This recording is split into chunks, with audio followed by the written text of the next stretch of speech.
أنا يعني طبعًا النهارده أنا اللحظة دي أنا بقى لي سَنة بارتّب لها.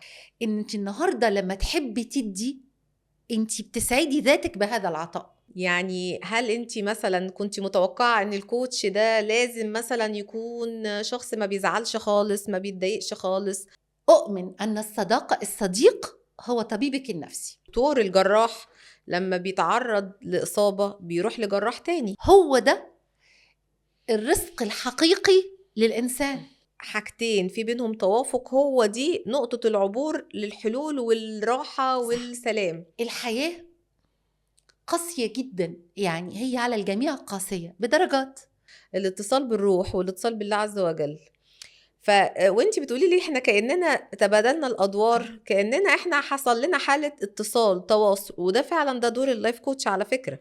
كثرة العطاء بتفقد قيمته.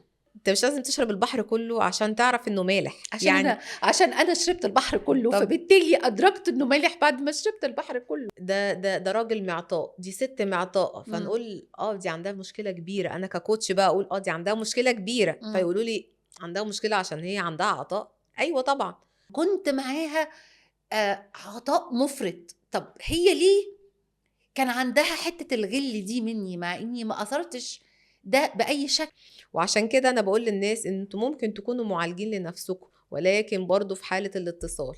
لقيت، عارفة لمّا يبقى يسقط القناع. إمم. أنا لدرجة إن أنا قُلت غدًا سيسقط لكل اللي بيكلمني يقول لي مثلًا إنها عايزة تصالحِك أو أيوه. هي عايزة تقعد معاكِ، أو أقول لهم غدًا سيسقط القناع، بُكرة هتشوفوا قناعها إمم. هينزل إزاي. إمم. أنا مش شخص أبدًا ليّا عدائية أوي مع حد، أنا إمم. مش كده. أنا دايمًا مسالمة، دايمًا أميل يعني أنا اللي بييجي يطبطب عليَّ باسامح من أول مرّة. إمم. بس الست دي ورّتني قُبح، يعني أنا شايفة جواها قُبح، مستغربة جدًا. إمم. هي قبيحة، يعني هي كان القُبح جواها للدرجة دي؟ ما أنا مستغربة برضه، هو أنا ما شُفتش القُبح ده مرّة؟ هنا بقى في سؤال، هل هو القناع ده يعني كان موجود ووقع، والّا أنتِ اللي عينِك فتّحت؟ القناع كان موجود ووقع، فأنا عيني فتّحت لمّا وقع القناع. لمّا بقيتوا مع بعض مثلًا في حاجة لأ، واحدة أو أنا كنت المصالح باشوف. لأ، تعارضت أو هاقول كذا؟ لِك على حاجة. بداية الحوار إن هي اختلافها مع الأخريات، إمم. هي مختلفة مع أخريات. إمم. فلمّا تيجي بتختلف مع الناس، هي بتقول لي: "أنا مظلومة، أنا الناس اللي وحشة." طب لمّا يبقى س وصاد ودال وعين وف وه ويا كلّهم وحشين، أنتِ إمم. اللي كويسة؟ إمم. مستحيل. إمم. في something wrong هنا في اللقطة دي. إمم. يعني مش معقول كل الناس وحشين.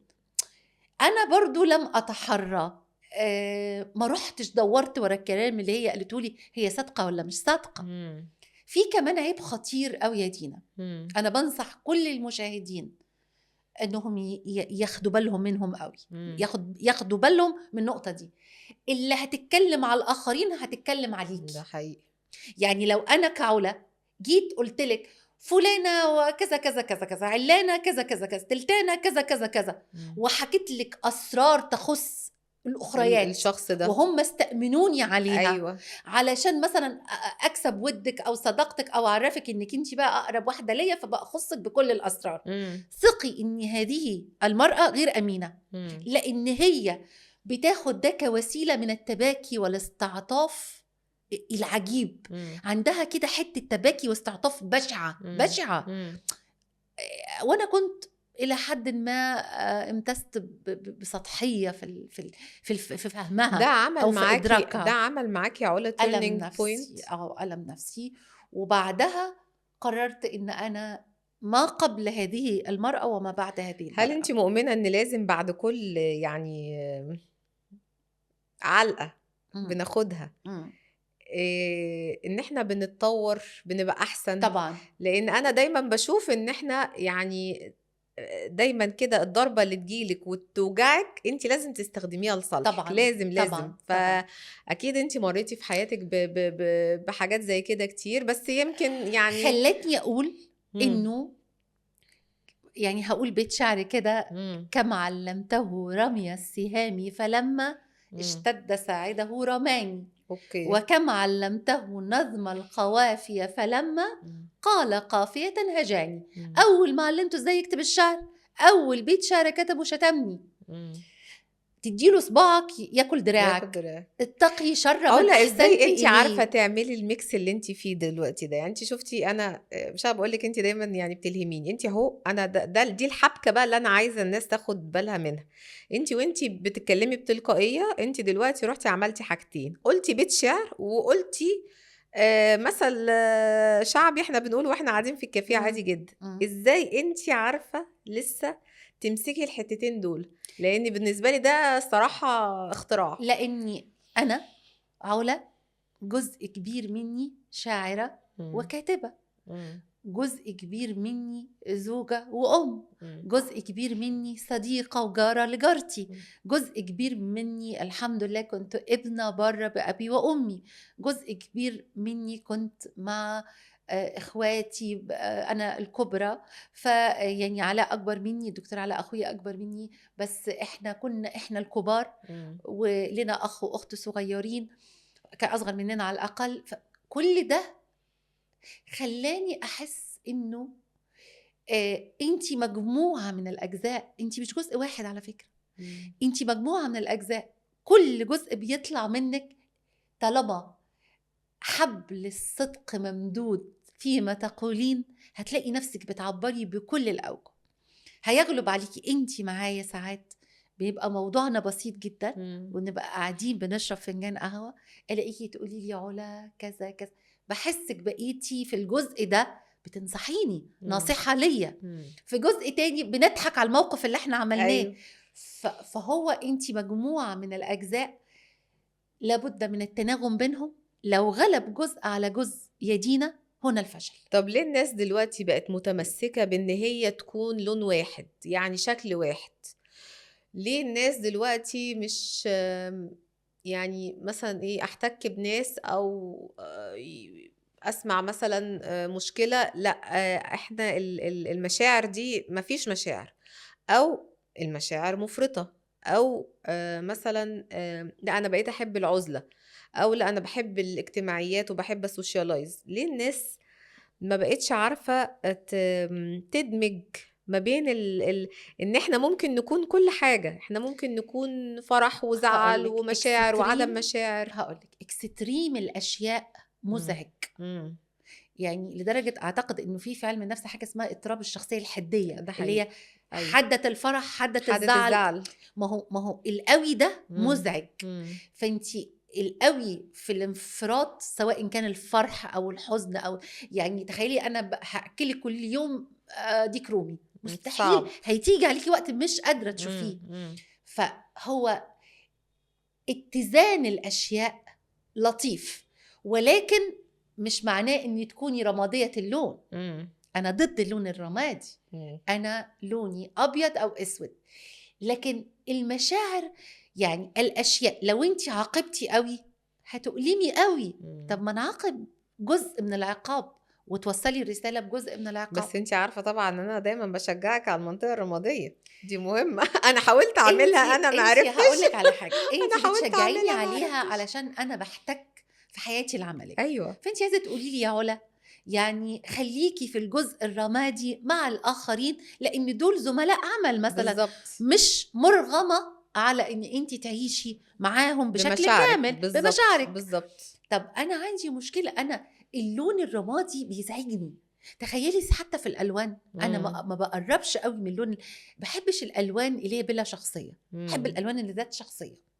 يعني انا اعشق الالوان اللي هي بتقولك انا موجوده. بحب الالوان الازرق الاحمر الأخضر. الالوان اليونيك، اعتقد الالوان المميزه او اللي لها شخصيه رائده قائده فاعله، لان دي شخصيتك. اتوقع ان انت ما بتعرفيش تكوني غير ان تكوني يعني انت لازم تبقي مميزه، لان هي ده بدراستي. طبعا انا فاهمه ان انت شخصيتك بطبيعه حالها انت شخصيه يونيك، فطبعا انت لازم تكوني اصلا مميزه. مش المنطقه الرماديه مش هتكون لا على لا تتسق معي. على وما احبش انصاف الحلول، ولكن اللي هو يعني شغل انصاف الحلول ده ما احبوش ابدا. يعني انت عايزاني مثلا الاستوديو ده اقلب الاستوديو ده مطبخ، خلاص اتكلت على الله، عقدت العزم، اه هقوم اقلبه مطبخ. فاهمه قصدي؟ مم. ما عنديش بقى ايه، لا ممكن اعمله مطبخ وفي نفس الوقت استوديو، وفي نفس الوقت مش عارفه سرير انام عليه او كنبه، ما اعرفش كده. انا طالما مؤمنه بفكره وضميري الانساني مم. قادر يقول لي بشكل مباشر علا اللي انت بتعمليه ده صح، ما بخالفش ربنا، ما بخالفش القانون، ما بخالفش العرف والتقاليد، خلاص. ليه يا علا لما مثلا بيلاقوا ست بشعرها او بتحط مثلا ميك اب او يعني مش محجبة او كذا، وتيجي تتكلم عن ربنا، دايما تلاقي كده في اللي هو حالة هجوم، انتي ليه بتتكلمي عن ربنا؟ ليه الناس يعني هل المرأة اللي بشعرها قد يكون إيمانها العميق واتصالها بربنا سبحانه وتعالى أعمق بكثير؟ بصي يا دينا، يمكن كمان المشاهدين هيفهموا قصدي قوي. انت لما بتصلي وتصومي، مين اللي بيؤجر على الصلاة والصوم؟ انتي الشخص اللي بيصلي ويصوم، طبعا مظبوط؟ صاحب العمل. طب لما بتعاملي الناس بالحسنى، هنا بتعملي ايه؟ بعمل ربنا بتعاملي ربنا فين؟ في الناس. في الناس. مم. يبقى انت هنا عملتي رسالة مجتمعية، مم. رسالة إنسانية، ده حقيقي. رضيتي ربنا. لو أنا النهاردة باجي أكبر خاطر ست مم. مثلا، ست محتاجاني وبكبر خاطرها، مم. هنا أنا عملت 3 عبادات: جبر الخاطر، ساعدت إنسانة، ربنا سبحانه وتعالى خلانا في الأرض عشان نعمر الأرض. مم. ما فائدة إن أنا أقعد في أوضة مغلقة وصلي وصلي وصلي وصلي وصوم؟ طبعا أنا ليا ورد يومي، وأنا في رمضان ليا ما طقوس شاء كل الله. أصدقائي مم. يعلموها مم. تماما. مم. لحظة صدق، ربنا سبحانه وتعالى يعلم خائنة الأعين وما تخفي الصدور. إذا ربنا سبحانه وتعالى هيعاملك بما يخفى في صدرك بنيتك. ده بيقولك جددي النية ليه؟ مم. علشان لو انت عملتي عمل خير يبقى بالنية الخيرة. مم. فتجديد النية، لأن ربنا سبحانه وتعالى بيقولك إيه؟ نويتي الحاجة وصدقيه بالعمل.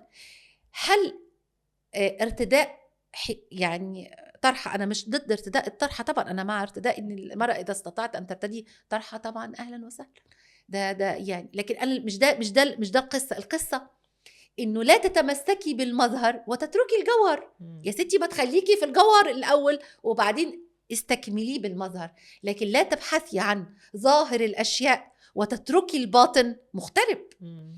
إذا قدرتي تعملي الظاهر والباطن انت تبقي ست عظيمه جدا. ده بالنسبة للست وللراجل برضو يعني، ولكن أنا بحس ان بيبقى فيه هجوم اكتر على الست. لكن مثلا بيبقى فيه راجل مثلا المفروض ان هو مسؤول عن ايتام او مسؤول عن اسرة او كذا او كذا، هو طول النهار مثلا بيروح الجامع يصلي ال5 فروض في الجامع، ولكن هو مثلا ما بيديش اليتيم حقه، او ما بيصرفش على ولاده، او ما بيقومش بواجباته. ولكن الناس بتكتفي بس ان هو ايه، لا ده فلان في المسجد، رايح المسجد وجاي من المسجد ومحدش بيلومه لمجرد ان هو راجل وبيروح المسجد. وهو ممكن اصلا يكون بيروح المسجد بيعمل تمارين، يعني بيحرك جسمه بيحرك جسمه، او بيشغل عضلة قلبه. كنت بسألك في الحتة دي علشان خاطر يعني كنت عايزة أسألك في نقطة بتاعت انتي بتخافي من الأحكام؟ بتهتمي اصلا باحكام الناس عنك؟